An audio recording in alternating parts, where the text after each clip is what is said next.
Hello दोस्तों। तो आज हम लोग बात करने वाले हैं एथर एनर्जी शेयर के बारे में। ईवी सेगमेंट का ये स्टॉक है टू व्हीलर के लिए। और इसकी परफॉर्मेंस देखेंगे तो रिसेंटली काफ़ी अच्छे हैं। आपने शायद इसके स्कूटर्स भी देखे होंगे। ज़्यादा वेरिएंट नहीं है लेकिन फिर भी ये मार्केट में काफ़ी अच्छा कर रहे हैं। अगर आप इनके टेक्निकल्स देखेंगे, सो जो हमारा फर्स्ट क्राइटेरिया होता है कि ये जो भी जोन है वो अपवर्ड जोन में होना चाहिए। मतलब एटलीस्ट 200 डीएमए के ऊपर होना चाहिए। एंड अगर 50 डीएमए के 200 के साथ अगर 50 डीएमए के ऊपर भी है सो और अच्छा है। सो ये दोनों क्राइटेरिया को मैच कर रहा है। अलॉन्ग विद दैट अगर आप देखोगे तो इसके वॉल्यूम्स भी काफ़ी अच्छे हैं। और अगर आप इसके रिटर्न्स हम लोग देखते हैं, लेकिन इसके साथ में इसके क्वार्टरली रिजल्ट्स देखिए। आप इसके सेल्स देखेंगे तो ये क्वार्टरली बढ़ते जा रहे हैं। 899 से दिसंबर 2025 में आप अगर देखेंगे तो 954 एंड देन मार्च में 1175। सो काफ़ी अच्छा इंक्रीमेंट है। एंड अगर आप नेट प्रॉफिट भी देखें क्वार्टरली, सो ये धीरे धीरे एक टाइम पे ये 234 था मार्च 2025 में अगर हम लोग देखें तो, और अब ये रिड्यूस होके 100 पे आ गया है। सो इस लेवल पे भी इन्होंने काफ़ी अच्छा किया है। अगर हम लोग ईयर वाइज देखें तो यहाँ पे भी अगर आप सेल्स देखो तो मार्च 2020 में सिर्फ 35 थे। आज वो 3672 हो गया है। कहाँ पे 35 एंड कहाँ पे 3672। अगर आप एक साल पहले भी देखेंगे तो 2255। सो काफ़ी अच्छी ग्रोथ है यहाँ पे।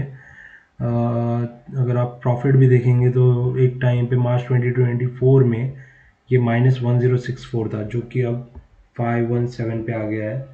सो यहाँ पे भी काफ़ी अच्छा किया है इस शेयर ने। और अगर हम इसके परफॉर्मेंस पे देखें तो एक महीने में इसने 20% का रिटर्न दिया है।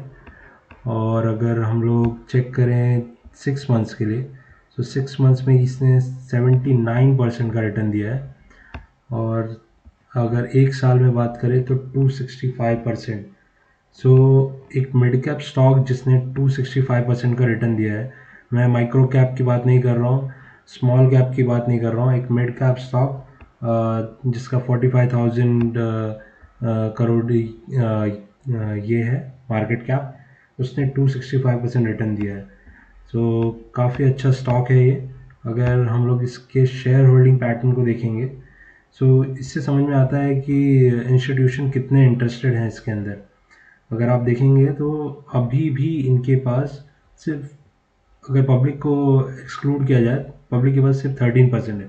मतलब 87% अभी भी इंस्टीट्यूशन के पास है। इंस्टीट्यूशन अगर ज़्यादा शेयर होल्ड कर रहे हैं, मतलब एक्चुअली उनको तो सारा कुछ पता होता है।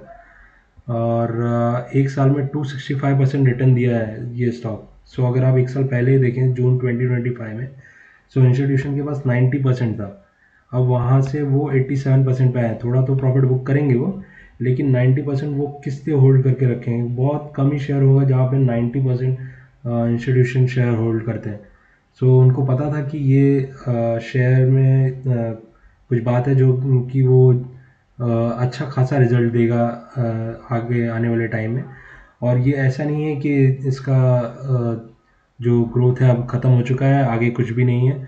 अभी भी काफ़ी पोटेंशियल है इसके अंदर। मुझे लग रहा है यहाँ से 2-3 टाइम्स आराम से हो सकता है। मैं 10-20% की बात नहीं कर रहा हूँ, 2-3 टाइम्स आराम से हो सकता है। लेकिन मुझे लगता है कि इस टाइम पे जैसे ट्रम्प का ये सब सिनेरियो चल रहा है कि वो कभी भी ट्वीट करते हैं और मार्केट गिर जाता है, तो उस केस में मुझे लगता है कि हमें प्रॉफिट बुक करते हुए चलना चाहिए। अगर हमें 10-15% का प्रॉफिट होता है तो हमें बुक करना चाहिए, फिर फ्रेश पोजीशन बनानी चाहिए एंड देन विल सी। जब तक ये इंस्टीट्यूशन 70-75% तक होल्ड कर रहे हैं, तब तक हम लोग ऐसे ही स्विंग कर सकते हैं और प्रॉफिट भी बुक कर सकते हैं। सो आई थिंक ये था एथर एनर्जी के बारे में फंडामेंटल एंड टेक्निकल एनालिसिस, वो भी आपको पसंद आएगा। Thank you.